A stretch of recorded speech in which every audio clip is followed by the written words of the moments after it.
Hello, welcome to Miniature Realms, and this video is an unboxing of the new British Comet Armoured Squadron Starter Force for Flames of War. Now, this was released on the 15th of October as part of the British Bulge release, and I pre-ordered from Battlefield Hobbies in Daventry actually, and it's a couple of hours away from me, but I was close by on the 16th and I was able to swing by and pick up some bits. And I've been very excited to do a bit of an unboxing for this. This is going to be a future project, but I really wanted to kind of open it up and share a video with you guys, as it's something that's pretty new and fresh out there. So I've taken the cellophane off because it glares horribly on the camera, but other than that, I've not done anything else yet. So let's have a little look at what you get in the box. So there are a number of ways to get into Flames of War. There are two-player starter sets out there. There's one called Hit the Beach, which is American Airborne and German Panzer Grenadiers. There's Kursk, which is obviously set as a tank battle. You've got Stalingrad, which is more Soviets and Germans, but infantry based. And then you've got Kasserine and Tobruk, which are two North Africa. One British against Italians, one US against Germans, and a really good way of getting the main players in the war, all aside from your kind of Eastern theatre, so to speak. So really good two-player starter sets. They also do these starter forces, which you get your rule book and your cards and things as well, but you also get a kind of 100-point army list. Now they're the kind of army lists that if you're a competitive player, of which I'm not, I'm very much a new player to Flames of War, but they probably aren't the list that you'd build, but they're a really nice place to start from. And I think the best way of describing them for people that aren't familiar with Flames of War is a bit like a Games Workshop start collecting box, really, where you probably want to build onto it. Quite often buying a secondary one of these is a way to go. The value of them is absolutely fantastic, depending on which retailer you get them from. You're looking sort of between 60 and £90, I think, depending on the set. I'm pretty sure this was around 67. A little price will pop up on the screen now for how much I paid for it from Battlefield Hobbies. So in this set you get 4 Comet tanks with 77mm guns, 2 Cromwell CS95. I believe the stuff is in there to build them in opposite ways. This is the recommended build for the kind of inbuilt 100-point list that's in the box. 3 US Chaffee tanks, 4 Challengers, 1 Kangaroo rifle platoon, 3 Ram Kangaroo transports, 2 Archers, 2 Sextons, and then you've got your A5 rulebook, British Start Here booklet, decal cards and unit cards. Now, like I've already hinted, you don't necessarily need to build all of these things the way I've set out there. I'm not sure whether I'm going to be building all of this stuff in those ways. So we will see when I come to sorting out my forces. But a lot of these kits are plastic and they're designed to be made up in multiple ways to do different things. So you often pick up a set of tanks and from it you can build 2 versions, and the stuff that's in this box is just the same, so you're not linked to do just those things there. Now let's get it open. Now it's genuinely bulging out of the box. Sorry, terrible pun there, but let's put it all out. We can have a little closer look at the contents. Now that is a massive wad of plastic, so let's move them out of the way and look at the books and things first. So you get your standard A5 rulebook, which if you've got multiple starter sets, you've probably got a growing collection of these. I know I've got a few knocking around, but it's the full rules. Really, really nice and easy to follow. If you're new to the game, you will definitely need that. You have unit cards as well, and some decals, which you don't always get in all kits these days. So decals are really nice. They do sell them in packs, but there's a lot of decals there for British, which would be nice to have. And then you have your unit cards. So I like unit cards in games. I've got a terrible memory. My brain isn't for rules. My brain's for nice history and for painting miniatures. So unit cards are always really great. Don't need them to play. You can do your army lists online and get the stats that way. The stats are in the army books as well, but technically you don't need them if you've got these. You don't need the army book. You don't even need to log in online and do your army list, etc. So always good. And this gives everything you need. So it gives you a basic formation. I'm going to go through army building in this It's covered in the rule book, and from the rule book and the cards and things here, you can build your list. So you generally don't need anything else to play. There's some quick reference there for some of the rules, and there will be a card for each of the tanks, sometimes different versions of them when they're HQ, or whether they're recce, etc, etc. So, but I think this matches the kind of pre-built list that they've done for this set. Now here's your start here guide. It's a nice fold out full color thing that makes it very easy to see how to build your tanks. So you've got all of your instructions there. You've got your cards that go with them.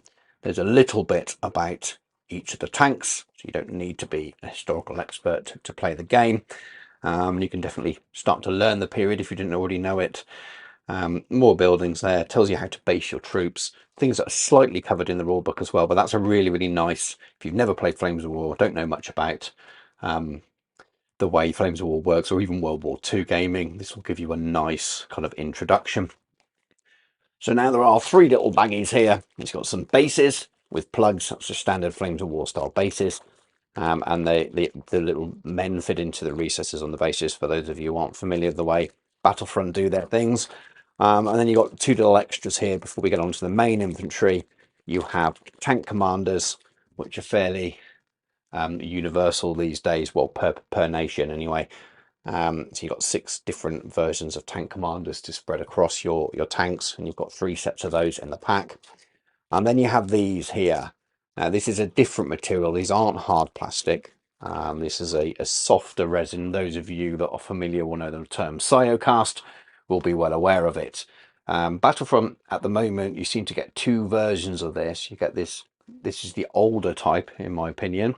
I know the date on this is 21, but you get some that are in this kind of softer, bendier resin, which seems to have a bit more flash, and you get some that's in a slightly darker resin that seems to be slightly easier. They're both soft resin and quite rubbery, and I find it's better to remove the mold lines with a sharp blade rather than a file. They don't file the way plastic miniatures tend to. And it's probably the most controversial material to make miniatures out of these days. It's not so bad, in my opinion, when it's this small and there's just this few of them. I was having to do whole regiments like this. It can take a little bit longer, but I know Battlefront are looking at improving the material based on their recent interviews and things. These ones are pretty good. This strip here has got a lot of flash around them, so that would take me a little bit longer to clean up. But all in all, it's not too bad. And these are your crews for your sexton and your archer, etc, etc. Now over to your inventory. Now these are hard plastic. In most of their starter sets, you're getting hard plastic, especially all the 2-player starter sets. And this is the first time I've had a close look at these ones. They look pretty good to me. Pretty nice sculpts. Very high detail, and look fairly easy to clean up as well, having done the American version for the US Airborne. And I think they're really nice models, and it's one of the things that drew me towards Flames of War, having had my eyes on it for years, but I was always put off by a lot of the metal infantry sculpts. And professionally, as my day job as a commission painter, I did a few commissions, and the sculpts just seemed a little bit older, and I am a fan of newer styles of miniatures. It's just purely aesthetic thing. I know a lot of people prefer the kind of more old school style of metal miniatures out on the market, and there's some beautiful ones out there, but I like this kind of thing for my wargaming, for my own personal projects. And as soon as Battlefront started doing a lot more hard plastic of this style, 3D designed, etc., it added to the fact that you already had a lovely range of plastic tanks. It drew me in. So these are great. The opposite end of quality scale from the soft resin things there, and they look really good. The first of the tanks, well, the tracked vehicles, because they're not all tanks, some are going to be self-propelled guns or transports, but this is your sextant stroke kangaroo sprue. You can obviously make both from it, and this is what I was talking to you about, the way you can build different things. So what's listed on the box is 2 sextants and 3 ram kangaroos, but this kit makes both.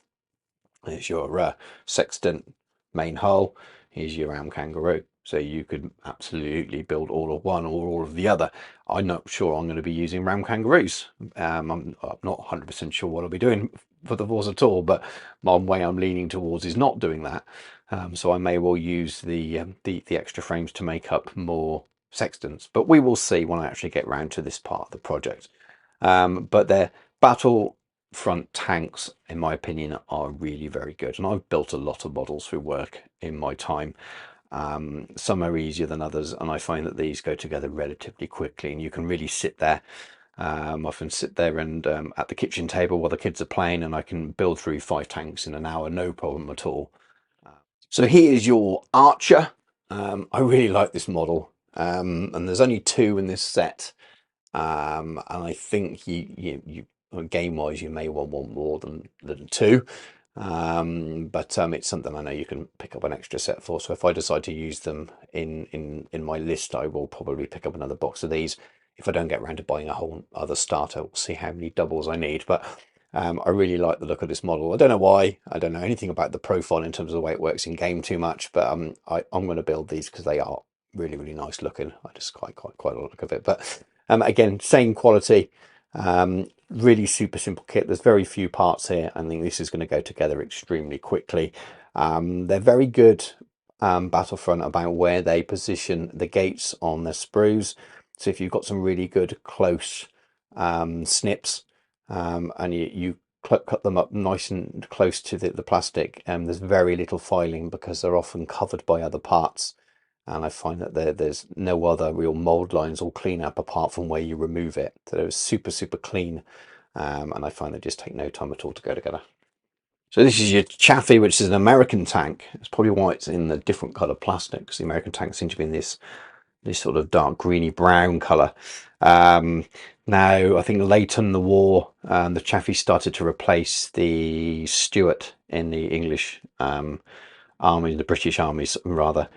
I may well keep these for my American armies, if I'm honest with you. I quite like the idea of using other things, but again, this is just at the beginnings of thoughts about what kind of lists I want to play, and I'm very much narrative driven and historically driven. So rather than building a list for an event, I'll be looking at building a list for a campaign or action that I had in my head. But nice miniatures. And they will be used one way or another, but whether it's for my British, I'm not sure as yet, but the same standard and quality you've seen from all the others. Now we get on to the bigger tanks. So this is the Challenger, the big 17-pounder gun. Very, very nice miniature. Love the big chunky turret there. I'm looking forward to building this. So you get 4 in this set, which isn't a bad number at all. Which is yeah, I think I'm going to try and find a way of using in the list that I build, or at least in my collection. So I'll be building these as is, and looking forward to doing some painting tutorials on them in the future. But again, another good quality tank that looks like it's going to go together without too much pain. Now on to the Cromwell. Again, the same kind of standard. It's the same thing to expect. Only 2 of these in the box. I probably will want a couple more of these for building sort of larger formations and things. But again, I will definitely want these in my British Army collection. Yeah, I'll be purchasing an extra box or extra individual sets of these for sure. And the final set from the final miniature from the set, and of course, is the Comet, which is what the whole box is arranged around, the Comet Armoured Squadron. I really like this model. It's one of the things that made me sort of think I'm definitely going to get this starter set, and I've got a painting tutorial planned in for this one, hopefully in the next few weeks or so. So I'll be building these relatively soon, probably before everything else. So there's 4 of them in this set. And I will definitely be building a formation around them. I'll probably build a few different things as well. So you get quite an eclectic mix from this set, as you can see. There have been a few comments around the kind of weird makeup of this box set, and I won't lie. It is definitely there's definitely a lot of different model types here, of things that may not necessarily all go fantastically together. If you are going to look historically at the way British forces, or British and Allied forces, went at the time, whether you're building Canadians or other things like that. As I mentioned at the beginning, I'm kind of treating it as a start collecting British set. I imagine that the best way to add to this for me will be to add in particular boxes of certain things and maybe build things in other ways. But if you're planning on having a large British force, a big collection that you're going to have multiple different ways of building different formations and playing different kinds of games, this is absolutely a great way to start, and that is definitely my plan. And there's another British starter force already out there at the moment, which has a different makeup, which you could use to also add to this.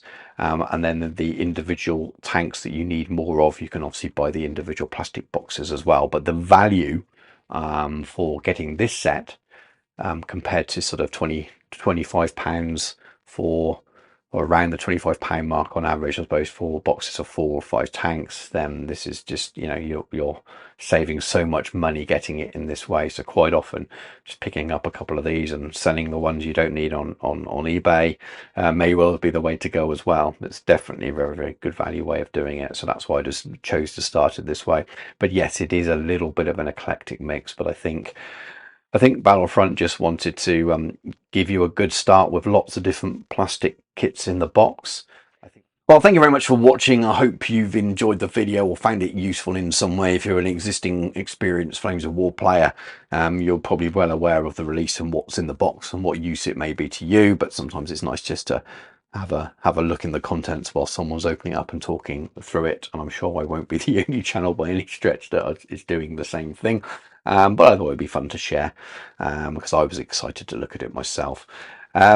If you aren't a Flames of War player and looking for a place to start, and you want to start with British in very late war, so that kind of Bulge era, and Ardennes and all that kind of period after the after D-Day and Breakout, this is a good set. But of course, much of this stuff can be used around the D-Day as well, especially if you build certain things in other ways, as can the other British starter. So definitely look at the starter sets with the rulebook in. The 2-player starter sets are fantastic as well. So just really go down the route of what you want to start with, I'd say. But they are all very, very good value ways of doing it, rather than buying a separate rulebook and individual sets.